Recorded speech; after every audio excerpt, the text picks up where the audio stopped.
The CBS Radio Mystery Theater presents...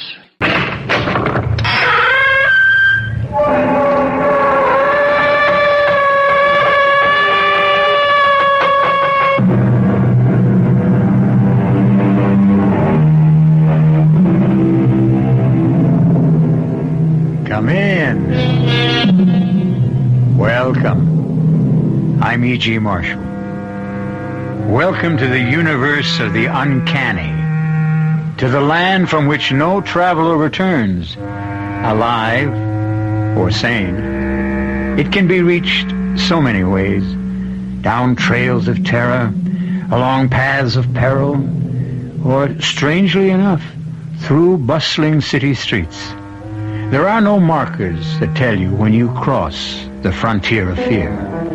But once you do, there is no mistaking the horror that lies ahead. I suppose I should be frightened by your cheap tricks, whatever you are. But I'm not. I'm going now. And I warn you, you will regret it. Well, she's gone, Harry. For good.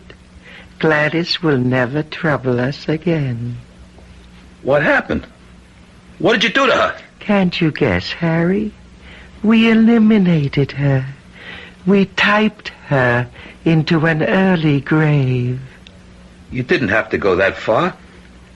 I could have handled her. I couldn't take the chance, Harry. You forced my hand. You divulged our little secret.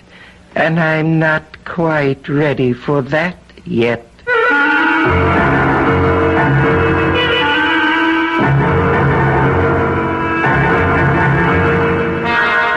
Our mystery drama, The Frontier of Fear, was written especially for the Radio Mystery Theater by Milt Wisoff and stars Jerry Stiller. I'll be back shortly with Act One.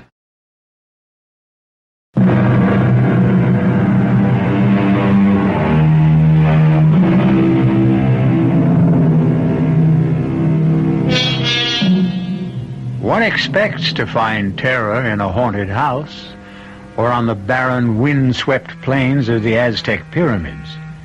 But it is even more intense when it is encountered on the streets of a modern metropolis. In our little tale, Harry Dorn meets the unfathomable as he crosses the threshold of a pawn shop. But why not let Harry describe his frightening journey in his own words? Listen to me, please. Whoever finds this tape, hear me through, or it's curtains. Not for me. I'm a dead duck, no matter what happens. But for you, and for everyone else in the whole world. I know you think this is a gag, but it's not. You gotta believe me. I never prayed before, but I do now. I'm Harry Dorn. Nobody. Small-time con man, losing horse player, dead-end Dorn. That's how I think of myself. My life was a series of ups and downs. Mostly downs. Never as down as the day I walked into Flint's pawn shop. That's a good name for him. His heart is made of it. Morning. What can I do for you? Oh, it's you, Harry. Don't get all choked up, Flint. This is no touch. And what have you got in your mind? I don't know. Just dropped in. What did you give me for this? Tell me what it is first. You really don't know? How about that? These are the silks Arcaro rode when he won the Derby on citation. So what? So it's history. Only the creeps like you siring no sale. Take it for only $25. It's worth a lot more. I'll tell you what I'll do. Pick out anything in that corner, anything, and I'll trade you even. That way nobody loses. But I need eating money, Frank. Take it or leave it. I was going to leave when I heard this voice inside my head, like someone jamming the circuits in my brain. Take the typewriter, Harry. Take the typewriter. Went on in my head, over and over. I was powerless. Take that typewriter, laying there with all that junk. I made the swap and I walked off with the typewriter. When I got home, I couldn't stand looking at it. It was an absolute piece of junk that couldn't possibly work. Dirty, old, and useless. I kept staring at it, tried to turn it into a steak with all the trimmings. And that's when it happened. I found myself putting in a piece of paper and I began pecking at the keys. Somehow, the typewriter took over. I didn't know how or why, but there I was, typing away. Someone was making my fingers move, making me type out words, sentences. It was weird. I couldn't stop myself. Pretty soon, I was banging away like I knew what I was doing. I looked at what I typed, and I couldn't believe it. A bunch of dopey poems. I was going to throw them away when the voice I heard at the pawn shop took over again.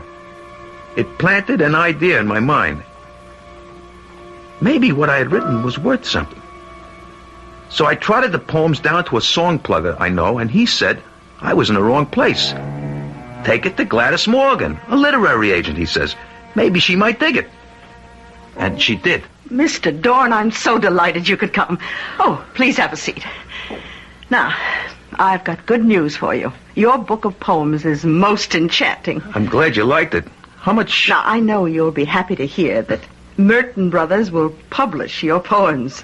The money, how much do I get and when? Oh, you poets are so impetuous and so direct. Well, I've got a small advance for you. Here. $100? Is that all? Oh, that's the best I could get. You know, poetry is a modest market. But there will be more when the book is published and reviewed. $100? I was hoping I'd hit the jackpot. Oh, keep on writing, Harry. And you may. The 100 didn't last long. I paid the rent, had my steak, and I played a few hunches. I stayed away from the typewriter, but when I blew my last $5, I sat down and started to type again. Who knows, I thought. Maybe lightning could strike twice. It wasn't long before the mysterious voice took charge. I typed for days without any rest. I blacked out, and when I came to, there was a pile of pages stacked neatly next to the typewriter. It was a short story, a murder mystery. I read a little bit of it, but it turned my stomach. Too bloody. But I sent it off to Gladys anyhow. I didn't have anything to lose. Guess what? Another sale. And the bread came in like manna from heaven. I was sitting on top of the world until I got a visit. Who's there? Police. What do you want? You Harry Dorn? That's right. Did you write this story? Death on a side street. Sure I did. Anyone says I didn't is a cockeyed liar. How did you tumble on it? I dreamt it up. All of it. Right out of my head. Did you read this morning's paper? Not yet. Why? Take a peek at the headline. Gang chief slain. So what? It happens all the time. Read the story. See if it sounds familiar. You had the guy killed in your story by a mortar shell, right? It's a little weird, but you gotta have a gimmick today to sell your stuff. Oh, is that right? Yeah. Well, read the item in the paper. There. See how Esposito was wiped out. A mortar shell. Mm-hmm. Isn't that something? I didn't think those bums could read. So, you're claiming they copied it from your novel, huh? Well, what else could it be? We'll find out, Mr. Dorn. We'll find out at headquarters. One way or another.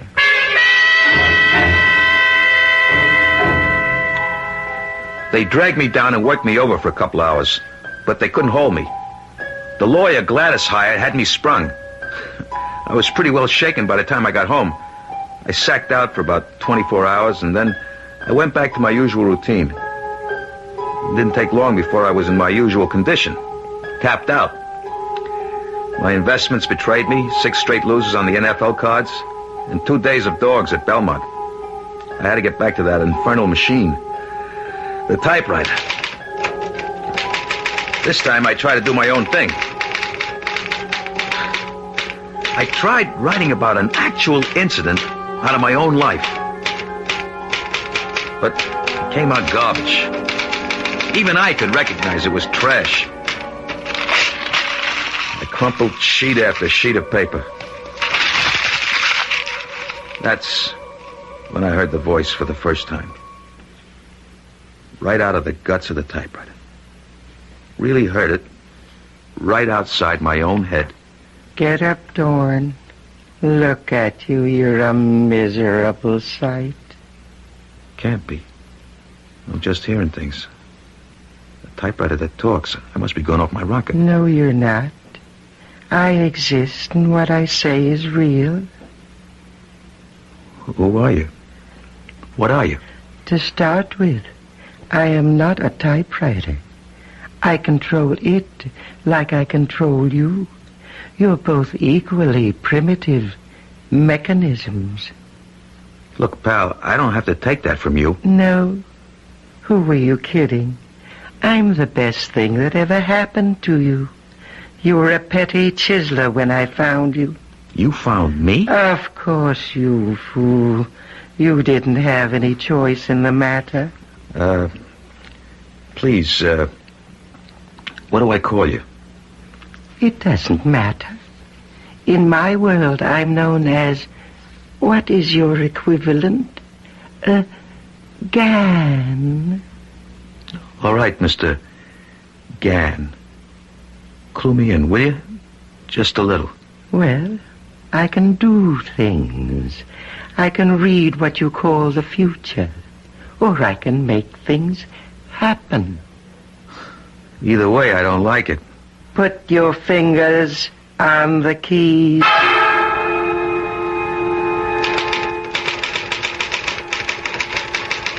This time the story was kind of science fiction.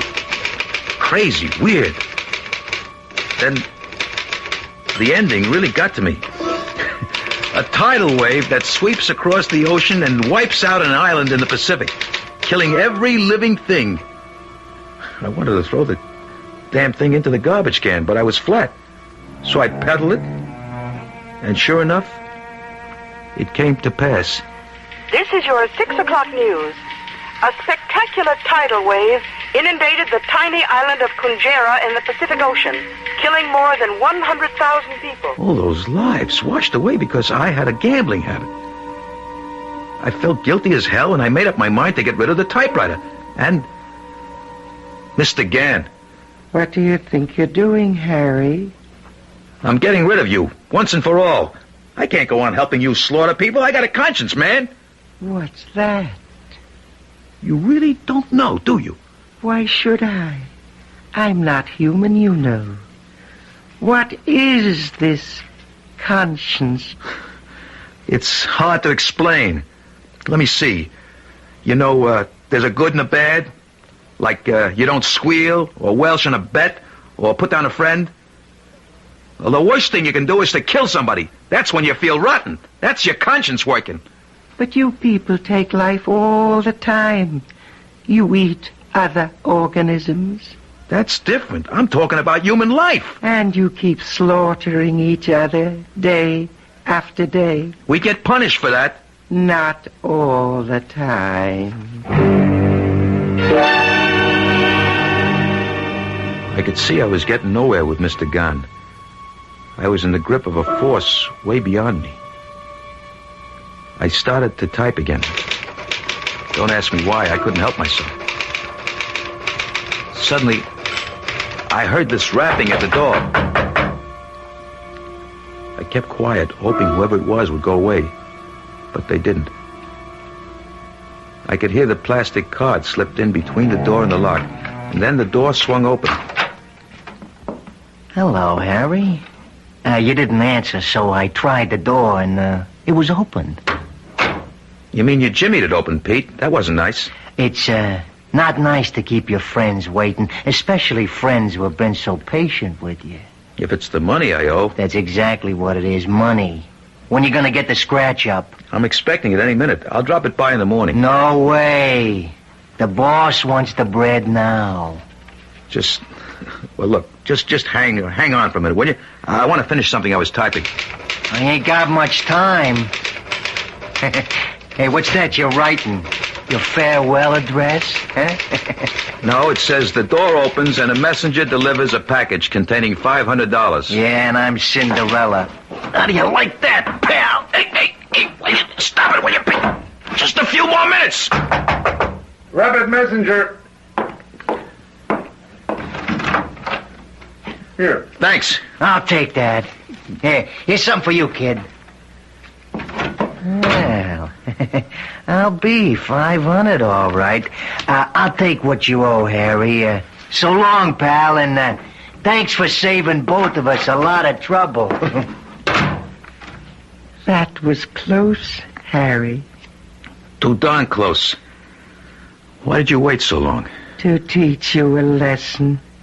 One you must never forget. Okay. You made your point. Good. We've got our most important work ahead. Until now, I've just been feeling my way to make sure I had everything down pat. Now I've got complete control over you.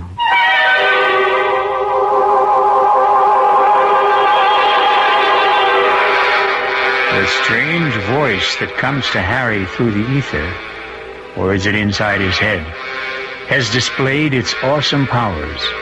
Powers that can reach across time and space, can make or unmake events. But for what purpose? We'll learn more when we return shortly with Act 2.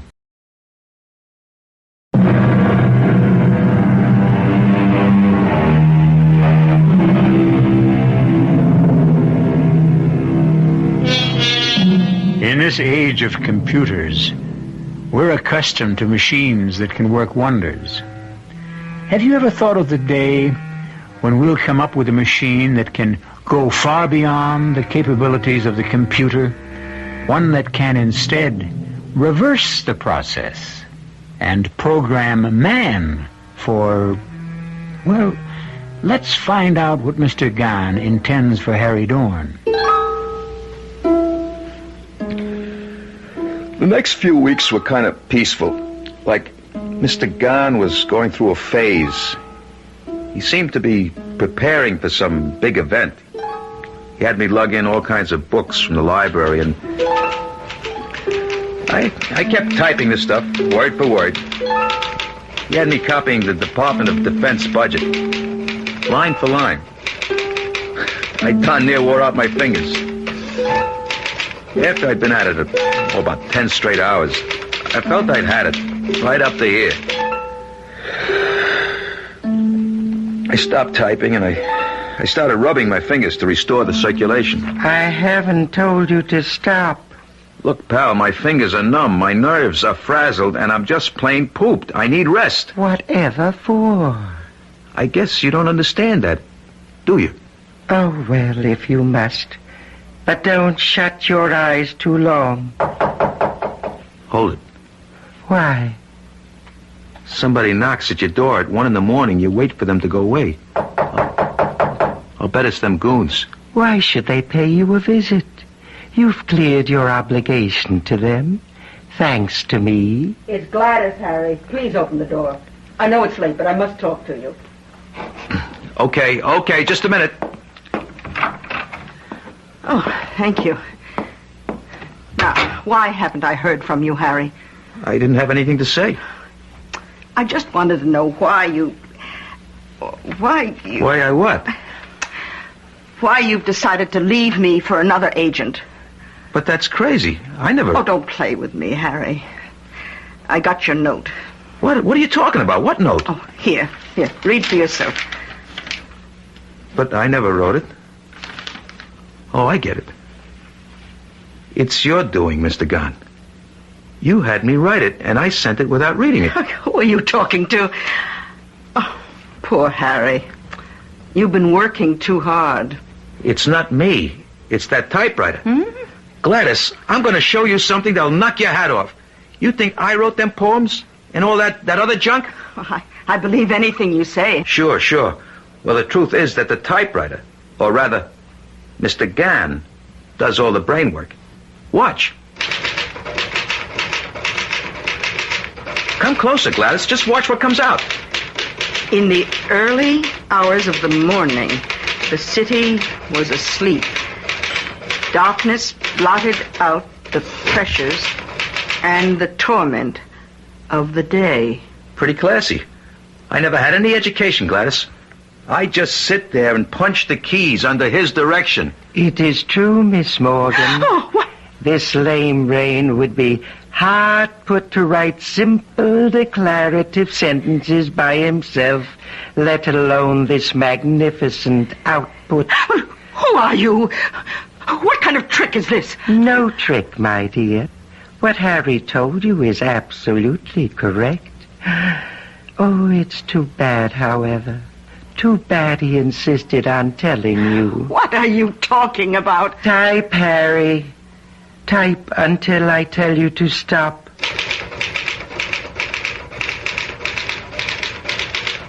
I typed for a few minutes, and then... That's enough, Harry. Now read this, Miss Morgan. I will not. You may have him under your control, but not me. Goodbye, Harry. Gladys Morgan turned to go. She was distraught, but she would have been terrified if she only knew. Don't go, Gladys! Don't leave now! If she only knew what fate awaited her on the other side of the door. Well, she's gone, Harry. Gone for good. Gladys will never trouble us again. What did you do to her? Can't you guess, Harry? We typed her into an early grave. Why did you have to do that?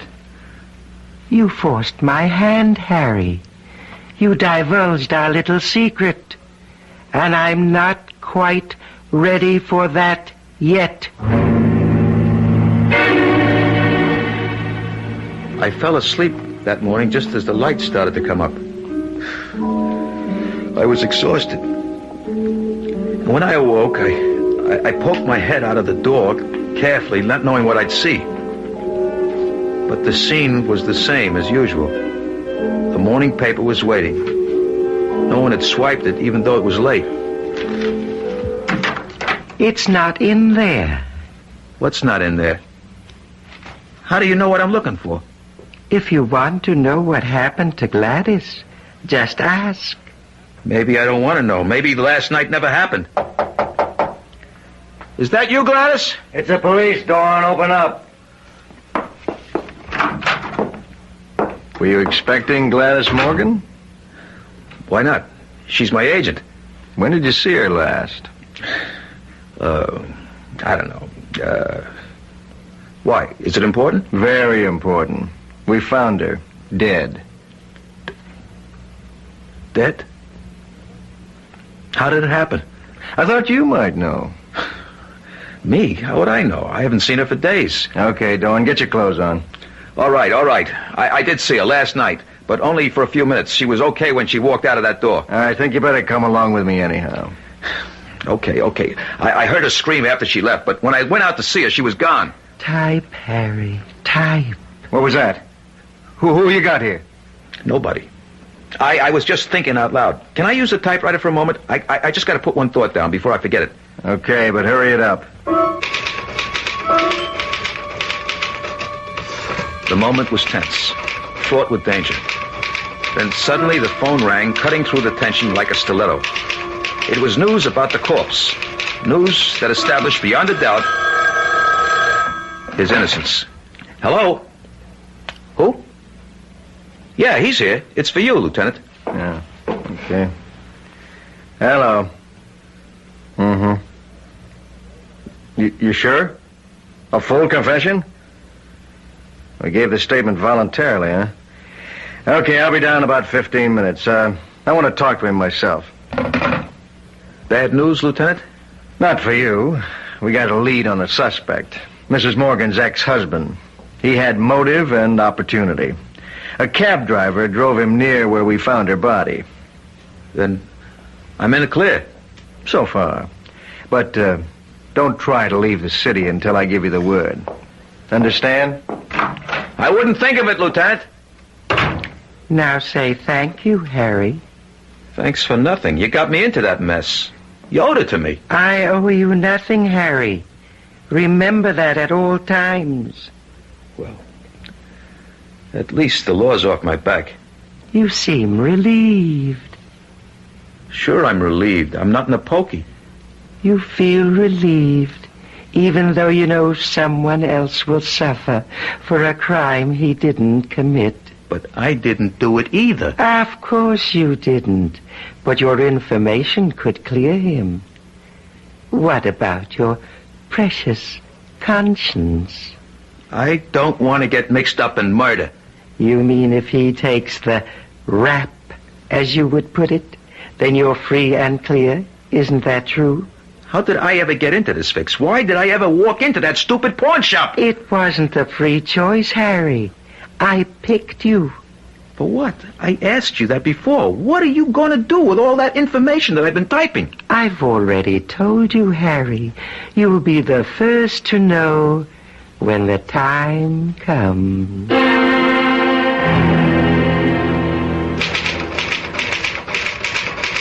It hit me while I was typing this encyclopedia for Mr. Gann. Sure, he had me. But in a way, I had him too. Somehow, he still needed my muscle power to move the keys. I couldn't figure out why he couldn't do it for himself, since he could do so many other things. But the fact remained, Mr. Gann had no way of moving the keys without me. Quite commendable, Harry. You do have some low cunning. How did you know what I was thinking? I'm in your mind all the time. What is this great inspiration you've had? You ought to know. Oh, my head. It aches. I'm waiting, Harry. I want you to help me get back at some of the rats who put me down. Is that all? Look, Harry, I am not a genie caught in a bottle, waiting to do your bidding. Okay, then I go on strike. No help, no typing. Nonsense. Well, tell me what you want. Only let's not waste too much time. We have much to do. Okay, I want the bookie hit big. I want him wiped out. That's it? To start with. The other two little favors depend on how this works out. All right. Start typing. I put a fresh sheet of paper in the machine and hit the keys. I didn't even bother reading it. All I could see was Pete and his boss going down the chute. You can stop now, Harry. When will it happen? Go down and buy a late paper. You mean now? That quick? Okay.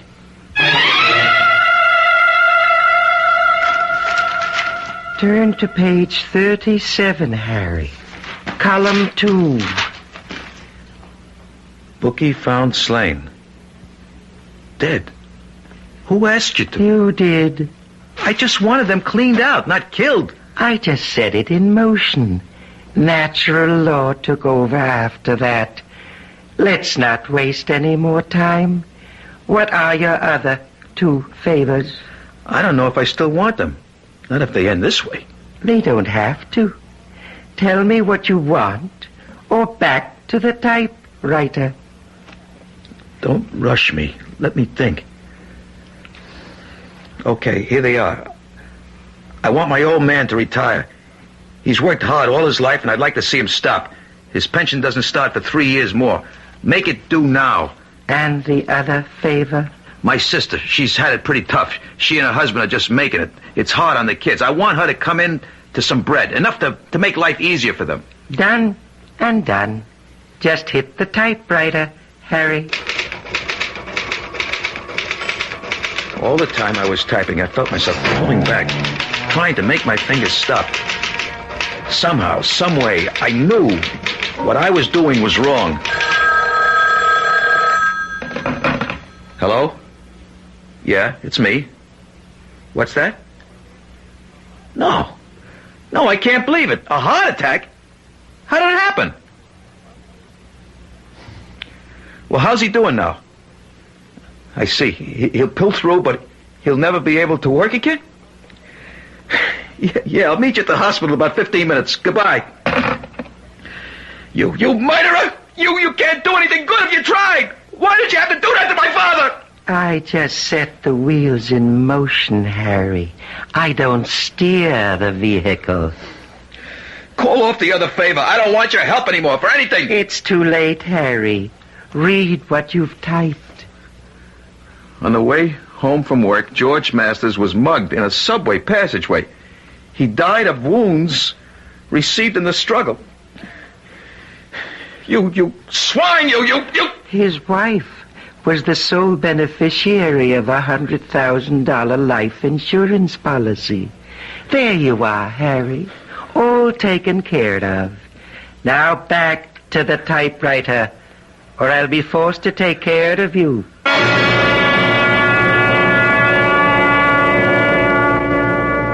Men have been slaves of many base emotions. Greed, lust, power. But few have ever been in such complete thraldom to a machine. Harry Dorn's weakness and cowardice, his instinct to survive above all other considerations, has in a sense permitted this malignant force to draw him deeper and deeper into servitude. Where will it all end? We'll know when we return shortly with Act 3.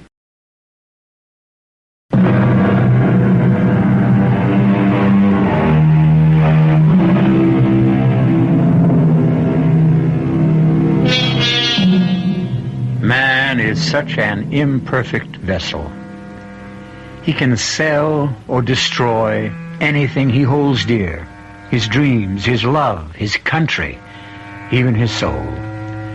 But all of us have at least a grain of nobility in us. One small flame that can, when called upon, illuminate the corner of the world we live in. Even so base and useless a man as Harry Dorn cannot extinguish this frail light. I was getting in deeper and deeper.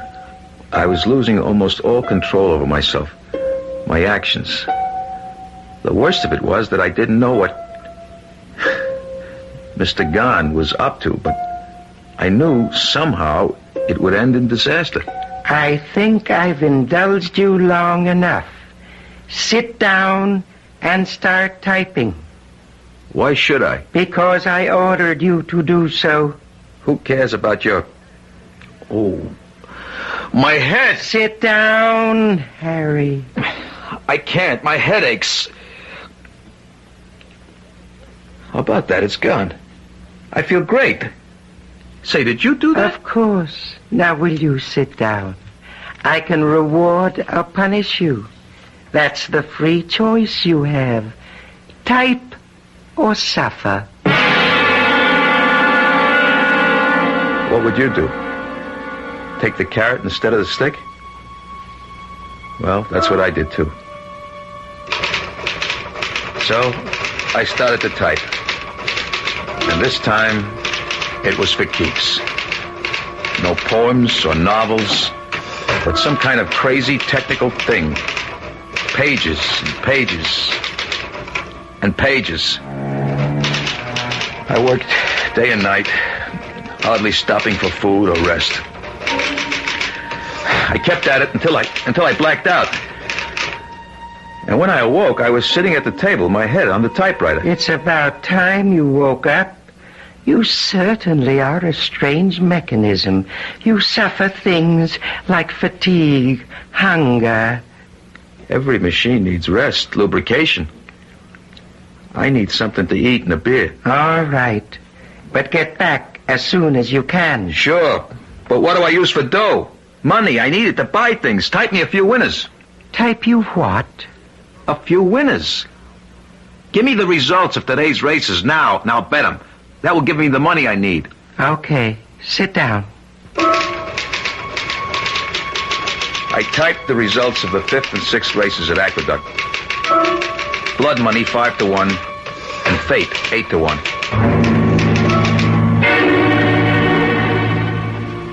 You win again, Harry. Fate 17-2. Not bad.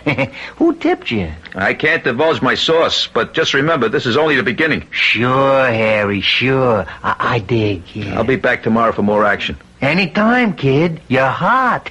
And you know what they say? When you're hot, you're hot. Go for broke. Not this time. I got it all psyched out. A new system they can't miss. Yeah, and I'm gonna be Miss America this year. Wait and see, wise guy. Wait and see. It's about time you got back. What am I supposed to do, punch a time clock? Count your blessings, I came back at all. Oh, I wasn't worried about that for a moment.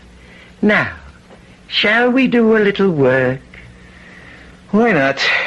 You give a little, I give a little. Start typing, Harry. I typed through the night. By the time the sun started to come through, I had piled up a ton of paper. It's a lucky thing the pages were numbered. Otherwise, I'd never know how to put it all together. We're not through yet, Harry. We are for now. I need a little shut-eye, and then I'll be set again. Oh, very well, but don't take too long. Don't worry. I'll set the alarm to make sure. I'm happy you decided to cooperate. What is this stuff I'm typing? Sounds screwy. Disintegrator and assembly unit. Interspatial disturber unit. Sounds like some kind of invention. You could describe it that way. Who cares? Oh, before I forget, type me out the winners for tomorrow. I mean today. I'm going to show them what Harry Dorn is made out of. I shouldn't think you'd want to do that.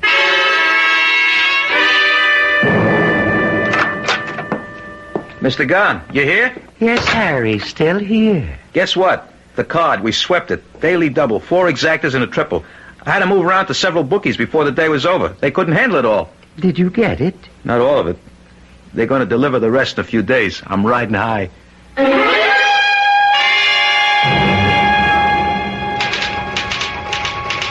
Next day, I was even feeling kindly to Mr. Gunn. I got to the table early and typed away all day. I figured I could skip the races for a few days until Pete paid me off. I was ready to fall apart when Mr. Gunn threw in the sponge.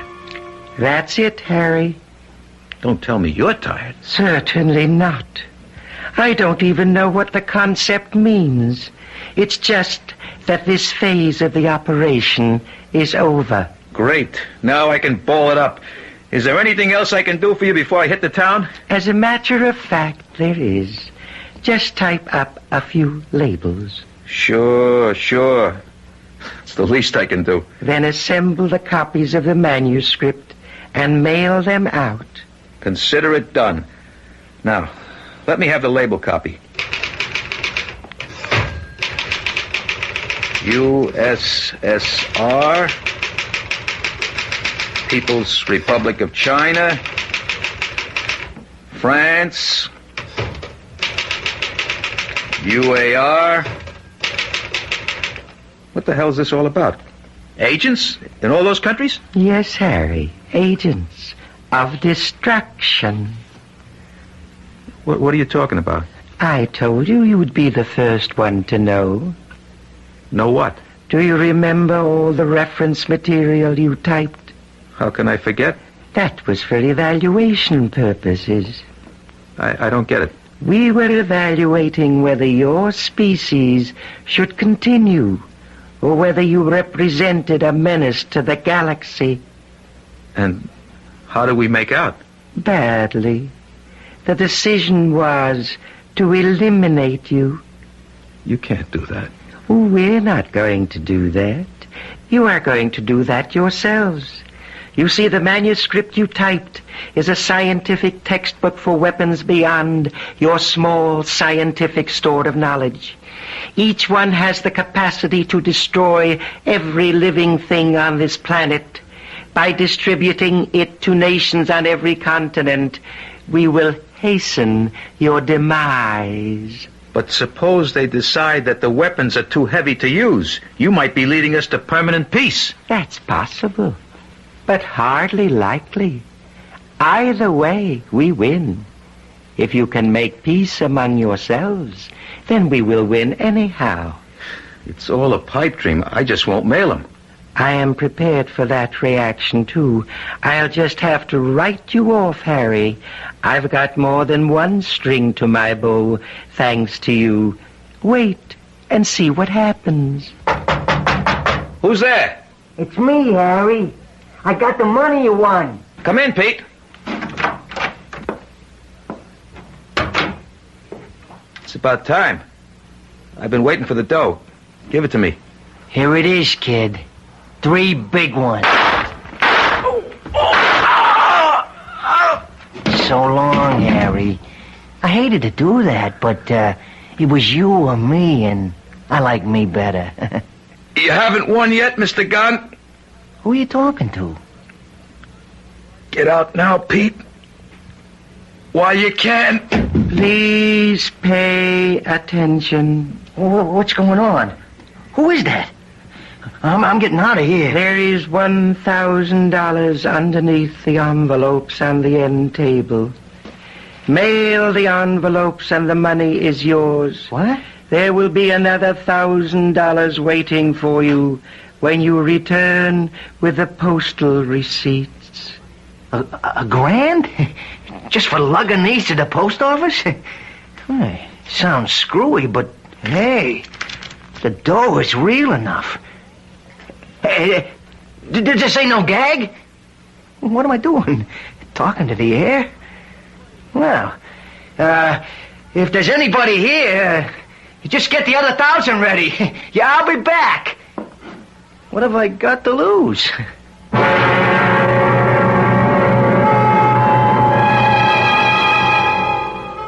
Harry Dorn gave his life in what was perhaps the first unselfish action of his miserable existence. And it seems for naught. But then again, perhaps not. Just as Mr. Gann underestimated Harry's greed, he may also have miscalculated the corruption of the world's leaders. They may set Mr. Gann's sinister plans back indefinitely. At least we hope so. I'll be back shortly.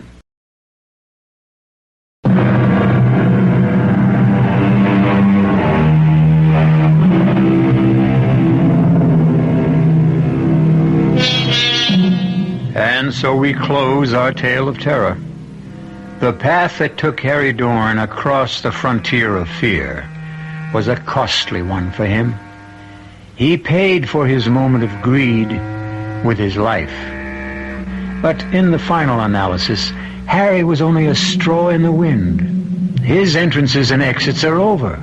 But what of us, the human race? Our cast included Jerry Stiller, Paul Tripp, Bryna Raeburn, and Bob Kaliban. The entire production was under the direction of Himan Brown.